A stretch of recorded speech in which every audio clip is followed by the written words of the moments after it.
واش نتا ولا نتي قالت لكم انكم شخص حساس، واش قالت لكم شي كلمه الناس كيعتبروها عاديه كدوز، ولكن نتوما شديتو فيها وقولتوها واعتبرتوها انها كتعني شي حاجه، ولا بغاو يقصدوا شي حاجه اللي هي فقط في عقلكم، كتحللوا تفاصيل الجسد، تفاصيل الوجه، الحركات، وحتى المشاعر ديال الناس كتقدروا تقراوهم. ف الا كنتي نتا ولا نتي واحد من هاد الناس اللي كيحسوا بحال هكا، ولا كتكونوا تكونوا مثلا شي مجمع ولا شي جماعه ديال العائله، ولا مع صحابكم كيكونوا بزاف ديال الناس، كتعياو كترجعوا عيانين والانرجي ديالكم كتكون نازله بزاف. هذا ماشي مرض وماشي شي حاجه خايبه، حنا غنتعلموا كيفاش اننا نستافدوا منها. هذا نوع ديال الناس اللي هما من 15 حتى ل 20% حسب الاحصائيات اللي داروا على الهاي sensitive person، يعني الناس اللي عندهم حساسيه عاليه، عندهم الجهاز العصبي ديالهم كيستشعر بزاف ديال الحوايج في وقت قصير. فاش كتكون مع بزاف ديال الناس اللي تكون في الموضوع بدون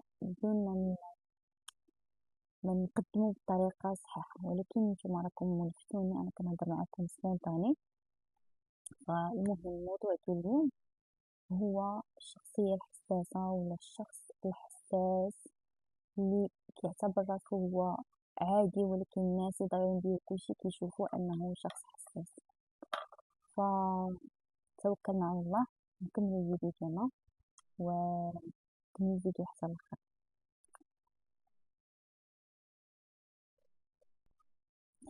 فدابا عرفنا انك انت شخص حساس او high sensitive person، يعني شخص الجهاز العصبي ديالو كيستشعر لي ديتاي ديال لي ديتاي، يعني حتى شي حاجه ما كتفوتك، واخا تبغي ما تقدرش، واخا تبغي ما تقدرش، اكثر من الحدس، شي حاجه اكثر من الحدس انك تكون الحدس، زيدك على عندك الحدس، عندك هاد الهاي sensitivity، يعني عندك قدرة عالية على الاستشعار.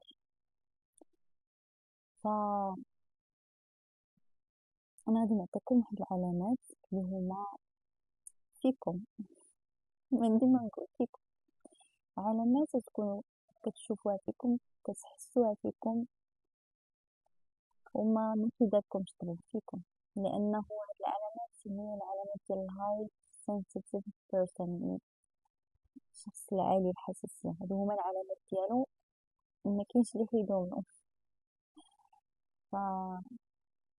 أول علامة هو أنك فاش كتكون في وسط، كتبغي تكون في وسط الناس، كتبغي، ولكن فاش كتوصل وكتكون مع بزاف ديال الناس كتبغي تهرب، كتعرف ما كتقدرش، حيت كتشعر بزاف ديال لي زينيرجي، بزاف ديال المشاعر ديال الناس.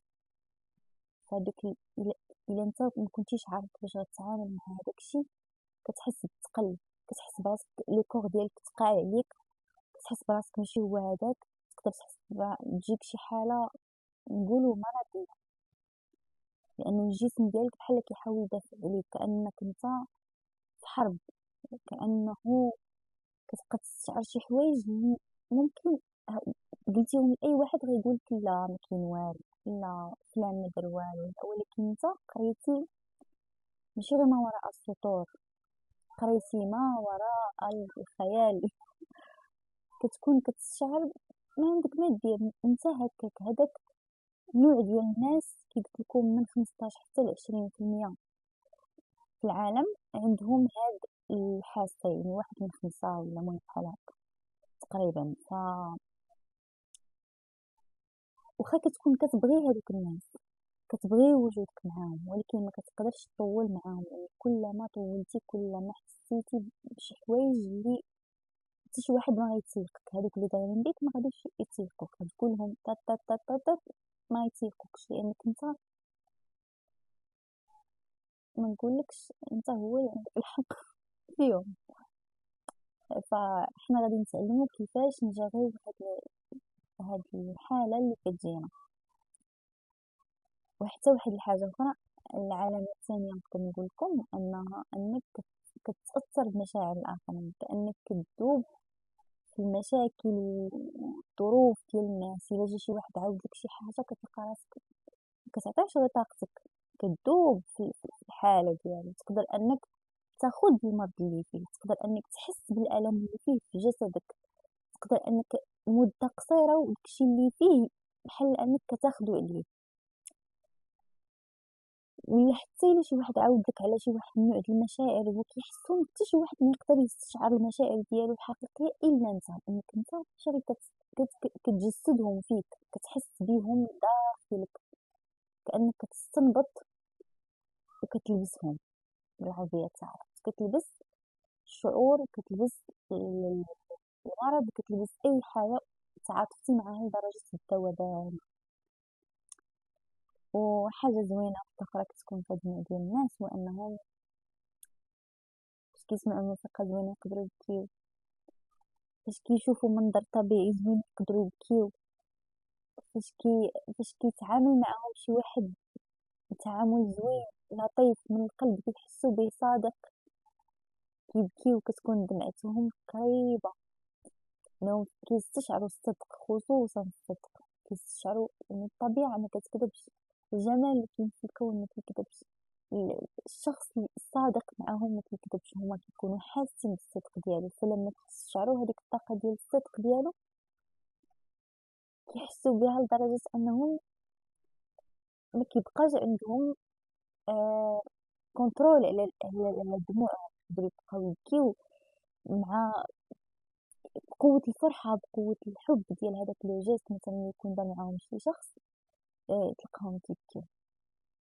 فحتى الموسيقى زوينة، منظر طبيعي زوين، لطف من شخص، منظر حسوا شافوا واحد تعاطف حداهم، شخص تعامل مع شي شخص شي تعامل زوين وعجبهم هذاك ديك اللقطة، يقدروا يتأثروا، يقدروا يبكيو، كيقراو كتاب يبكيو، كيتفرجوا في فيلم اللقطة تجي كلشي عادية إلا هما ينوضوا يبكيو. آه ف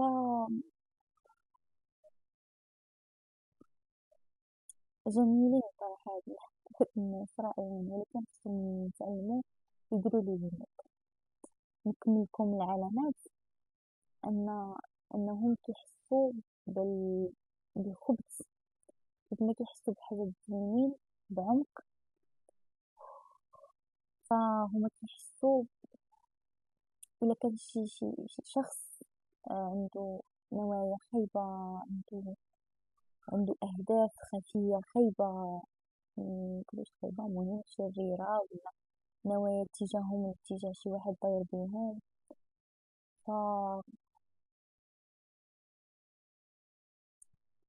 كيستشعروا هاديك النوايا ديالهم، كيستشعروا مشاعرهم، أفكارهم مرات، وهادشي كيكون حقيقي، كيكون صادق، كيكون حقيقي، لأنهم هادو كأنهم رادارات بشرية كتحرك على وجه الأرض، ميمكنش أنك دوز عليهم شي حاجة.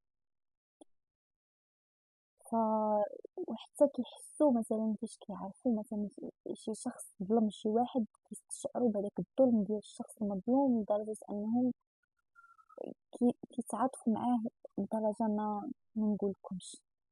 فهذه رغم الحوايج اللي المهم هادشي كامل غادي نشوفو له الحل، غادي نهضر لكم على كيفاش نقدروا نتعاملوا كأشخاص حساسين، نقولها كأشخاص عندهم استشعار عالي للمشاعر والطاقات اللي دايرة بيهم. فهي المشكلة ماشي حساسية، يعني المجتمع والناس والناس دايرين بيك كيشوفوك أنك شخص حساس سنسيبل، مالك وليتي سنسيبل، مالك يعني كيحاولوا يشوفوك كأنك انت داك كأنك انت اللي فيك المشكل، مع العلم انك انت ديتكتيتي ديتكتيتي ما نقولوش مشكل، كيفاش نمشي الكلمة، نقولوا ديتكتيتي الخطر. يعني جهازك العصبي يقدر يعرف مواطن الضعف ومواطن القوة في الحدث، في المحيط، فيما كنتي انت كتكون كاين. فهاد الشخص هذا خاصو بعض المرات كتبقى تشك في راسك، كتقول كيف علاش انا حساس بحال هكا، كتظلم راسك، لانك حتى افكارك فاش كتبقى تلاقي الافكار كتلقى راسك ما نفعوكش. يعني بحال ان هذيك الاستشعار ديالك كيأذيك، كأنك انت نقولوا كتأول المواضيع، كتأول المشاعر، كتأول داكشي اللي كتحس بيه، وعارف ان داكشي يكون صادق، ولكن انت كتأوقع بطريقه زعما ماشي زوينه. ف كتكون انت اول واحد كيتآذى من هداك الشيء، لانك انت كتبقى خدام غير في عقلك، كتبقى غير مع راسك، كتفكر في شي حوايج. 90% ديال هداك الشيء اللي كتكون كتحس بيه ما تقدرش تقول للناس، ما تقدرش تشاركو مع الناس يظهرون بيك، مع المحيط ديالك. آه فغتلقى راسك ديما كتحس بواحد التعب، لو كور ديالك عيان، كتبغي ترضي الناس باش انك تجنب هذيك الاحتكاكات، كتحاول ترضي، تقاد الخواطر. آه باش كتكون فشي علاقة ولا مع العائلة، ولا كتحاول تعطي ديما كثر من جهدك باش انك ترضي هذاك الشخص، تخليه فرحان، لانك انت كتشعر طاقته، كتعرف فوقاش كيكون فرحان فوقاش ما كيكونش فرحان، كأنك انت كتبغي تعوض، فهمت يعني، كتبغي تعوض هذاك الشخص، كتبغي تلعب هذاك الدور ديال انك تنقدو وتعاونو، دير كل ما قدرتي عليه باش تغير له الاحساس ديالو. على العلم هذه ماشي مسؤوليتك، ماشي مسؤوليتنا للاسف. ولكن في واحد المرحله كنكونوا كنلعبوا هاد الدور. هذا برمي المواضيع اللي نقريها ان شاء الله. ف حسيتو بهادشي اللي قلت لكم، كنتمنى انكم تكونوا استشعرتوا الخطورة ديال الشخص الحساس، الهاي سنسيتيف بيرسون، يعني الشخص اللي عنده حساسية عالية للطاقات والمشاعر ديال الناس. وهذا صراحة قليل، ولكن الدور ديالو مهم مهم مهم. حسيتو به مهم.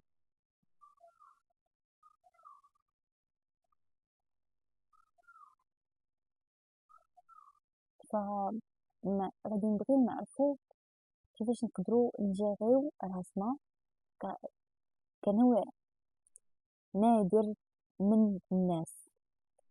فغتبغي انك تعرف انا كيفاش نستافد من هادشي، كيفاش انني انا نحافظ على طاقتي ونكون مزيان، ونعرف كيفاش نخدم هاد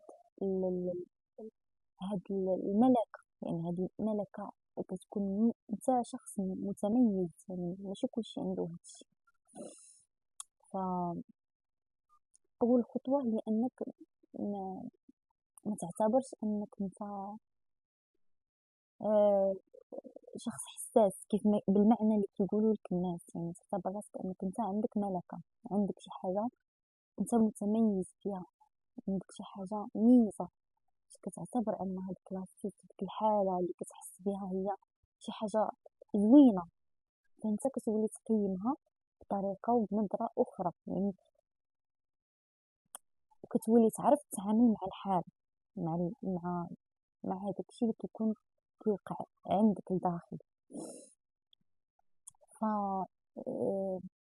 هاد الشخصية خاصها ديما يكون عندها، نقولوا بروتوكول، نقولوا نظام، نقولوا مود دو في، يعني تكون عندها واحد الطريقة باش انها تجيري حياتها انطلاقا من هذيك النقطة، هذيك الملكة اللي عندها. يعني ما غاديش تخلص منها، ولكن غادي نعرفو نستعملوها ونتعاملوا معاها لمصلحتنا، باش حنا نكونوا بخير.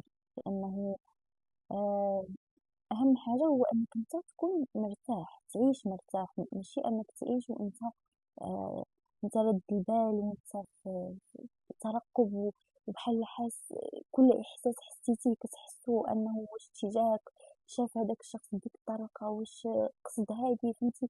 وساعات كيبان بعض المرات الناس اللي دايرين بها راه كيكونوا حتى هما عندهم مشاعر كدوز من خلالهم. كيما الواحد كيكون غير جالس كيتفكر شي حاجة توقع له في حياته، عنده شي حاجة كدور في راسو خاصها الحل، كي اوتوماتيكمون كيحس شعور دوك المشاعر اللي كيكون كيحس بهم.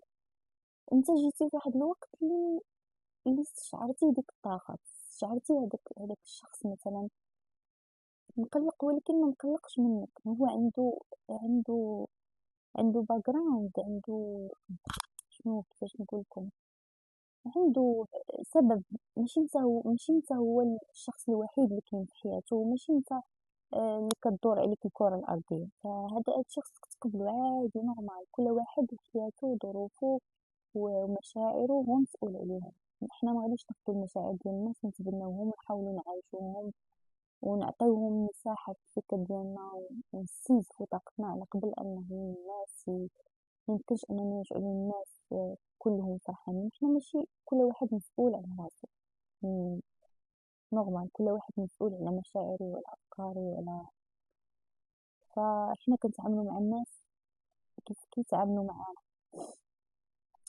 فمن ما ندخلوش في شي حوايج اللي صافي حسيتي ولكن تعرف كيفاش تعامل. غادي نشوفو كيفاش نتا تفرغ الانرجي ديالك وكيفاش تحاول انك تعايش مع الحالة اللي انت جات معاك، هي زوينة ولصلاحتك، فكيفاش نستافدو منها. ف كي قلت لكم خاصنا يكون عندنا بروتوكول باش اننا نغونوفليو هذيك الانرجي ديالنا، هذيك الطاقه ديالنا اللي دغيا كتحسوا بها انها كتستنزف مع الناس. خاصنا اسلوب وطريقه باش اننا نتعاملوا مع راسنا باش ديما نسترجعوا طاقتنا، باش اننا نكونوا مزيانين، نحسوا بالاستقرار النفسي والروحي، نرجعوا دائما للمصدر ديالنا، ما نبقاوش طاقتنا مشتته وكنفكروا هنا وهنا وهنا وهنا في دي ديتاي اللي ما غينفعونا بوالو في حياتنا.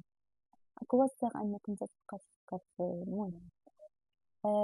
فباغمي الحوايج اللي تقدر مثلا دير هو مثلا تقريض، مثلا تمشى حافي حدا بلاصة فيها تراب، فيها شجر، فيها طبيعة، تمشى حدا البحر، تخرج تمشى، تجلس في شي بلاصة فيها الطبيعة، تشطح، تسمع موسيقى زوينة، تكتب، تفرغ هادوك الأفكار ودوك المشاعر اللي هما أصلا ماشي ديالك، تكتبهم، كتب كتب كتب كتب، خرج قاع داكشي اللي كيدور لك فراسك، لأنه انت كتاخد شعور كتقول الفكرة، كتاخد شعور كتقول الفكرة فين كتمشي لك لدماغك وكتبقى تشطح. فانت تشد هاديك الفكرة تحطها في ورقة وتقول أن هاد المشاعر وهاد الأفكار اللي ما كينتميوش ليا أنا كنحطهم هنا وكنتخلص منهم، وهكا تحس أوموان تحس أنك خويتي شي حاجة. وإلا قدرتي أنك تشطح، أنك تسمع موسيقى زوينة، تقرا قرآن، المهم حاول يكون الروتين ديالك فيه مساحة للتفريغ، مساحة خاصة ليك، لأنه هاد الناس كيحتاجوا أنهم يسترجعوا الطاقة ديالهم في الهدوء مع راسهم، لأنهم ما محتاجينش أن الناس يعطيوهم الانرجي ديالهم، هما قادين أنهم ينقيو هذاك بحال بحال شي هندا. تخيل ديك عرفتو ديك الهندا اللي كتلصق في المكان، تخيل نتا غادي وهادوك الانرجي ديال هادوك الناس كيتجمعوا عليك فكيوسخوك هكا بالمعنى انهم انت كتحتاج انك يكونوا عندك فواصل للتنظيف باش انك كتنظف. وهاد النوع ديال الناس كيكونوا محتاجين اكثر، هو الشخص العادي كيحتاج انه ديما ينظف الانرجي ديالو وافكاره ومشاعره من الرواسب اللي داز في حياته وايام. كل نهار كاين احداث تقدر تاثر فينا وتاثر علينا.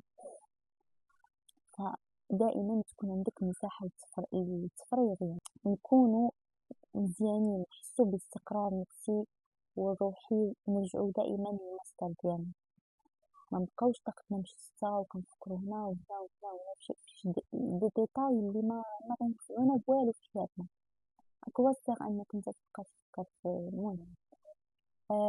فبغم الحوايج اللي تقدر مثلا دير هو مثلا تقريب، مثلا تمشى حافي حدا بلاصة فيها تراب، فيها شجر، فيها طبيعة، تمشى حتى البحر، تخرج تمشى، تجلس في بلاصة فيها الطبيعة، تشطح، تسمع موسيقى زوينة، تكتب، تفرغ هذوك الأفكار ودوك المشاعر اللي هما أصلا ماشي ديالك، تكتبهم، كتب كتب كتب كتب، خرج قاع داكشي اللي كيدور لك فراسك، لأنه انت كتاخد شعور كتقول الفكرة، كتاخد شعور كتقول الفكرة فين كتمشي لك لدماغك وكتبقى تشطح.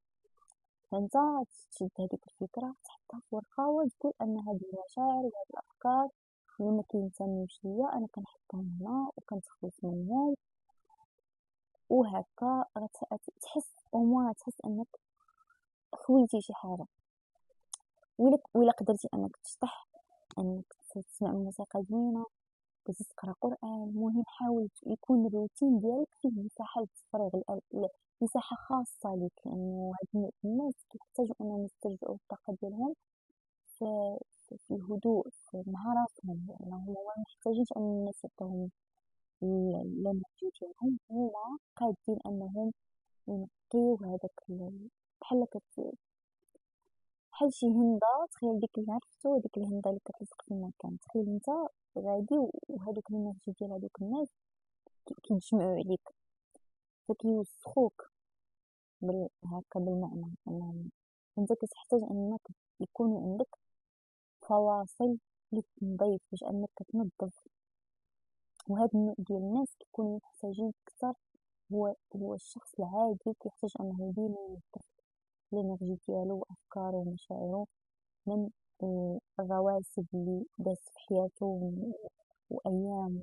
كل نهار كاين احداث تقدر تاثر فينا وتاثر علينا، فدائما تكون عندك مساحه للتفريغ، يعني تنظيف ديال هذوك المشاعر اللي ماشي ديالك اصلا، هذوك الافكار اللي ماشي ديالك اصلا، هذوك السيناريوهات اللي بنيتيهم اللي اصلا لا محل لهم من الاعراب، عندهم فاش يزيدوك فاش ينقصوك، فقط انت كتستنبط افكارهم ومشاعرهم، كأنك كتسمع قصص ديال ناس اخرين، انت عندك قصة ديالك خاصك تكمل فيها، فكتعرف فوقاش دير لراسك لي ليميت وشنو تدخل وشنو ما تدخلش. هنا هذه نقطة زوينة اللي انا درت الكتب، هي انك ديري لي ليميت وتعرف فوقاش انني نتعاطف، انه كاين فرق ما بين انك تتعاطف مع شي شخص حسيتي مثلا عنده عاود شي حاجه وهذيك كتعاطف معاه، ولكن بوعي، ماشي كتعاطف معاه لدرجه انك انت كتفقد هويتك معاه، كتبنى هذاك الشيء اللي عندك، كتعاطف معاك ولكن في نفس الوقت كنعطيك داك الشيء اللي قدرت عليه وكنرجع للور اللي كنقدر عليه واللي ما كنقدرش عليه. يعني كل واحد مسؤول على الحاله اللي هو فيها،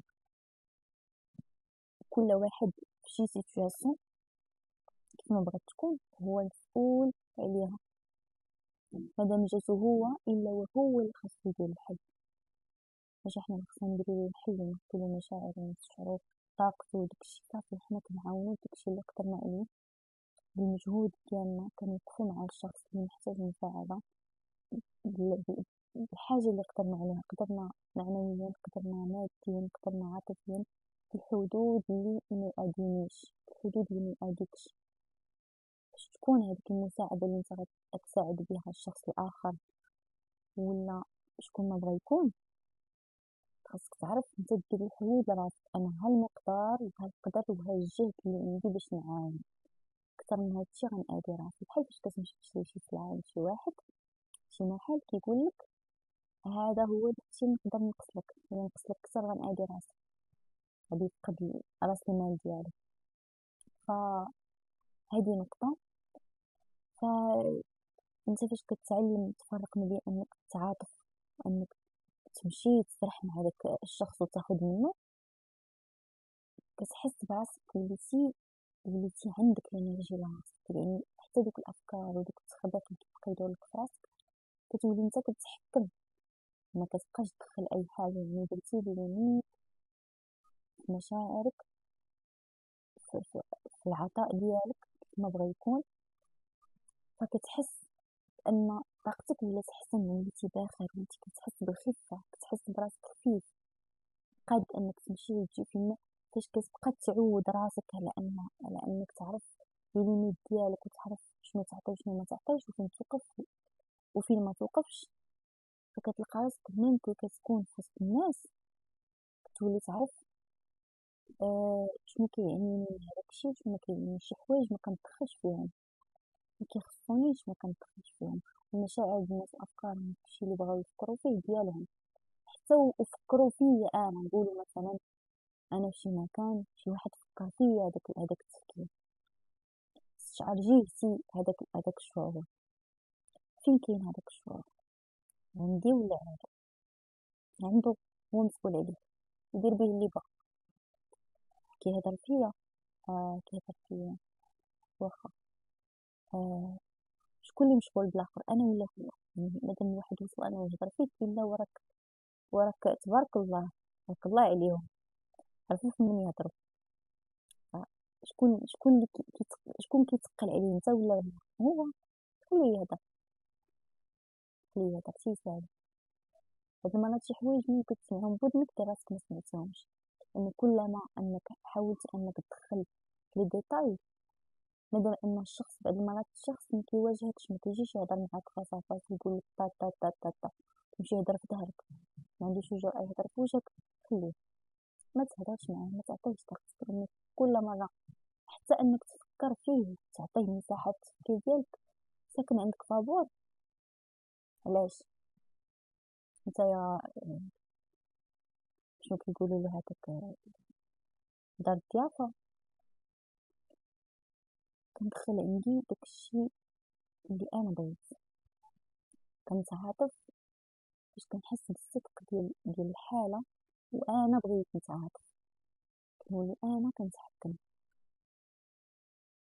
في مشاعري، في افكاري، فين نحطهم. انك انت كتولي تعرف القيمه ديال هذيك الميزه اللي عطاك الله، انت متميز. يعني دابا هاد الميزه تقدر تخدمها بانك تختار البروجي المناسب، انك تدخل مع واحد شريك، مع شي شخص شي حاجه، انك تتعامل مع واحد الناس جدادين. فكتولي تشعر الصدق، ماشي الصدق انك تدخل في علاقه مع شخص، فكتولي تفهم الخبايا، كتولي تخدمها لمصلحتك. فكروا فيها غير بحال هكا، عندي انا هاد لاش، شوف نخدمها لمصلحتي، شي حاجه اللي ما غتنفعنيش ما عندي ما ندير بها، ما نسكنهاش في هابور. ف نكمل الفيديو، خليكم على خير.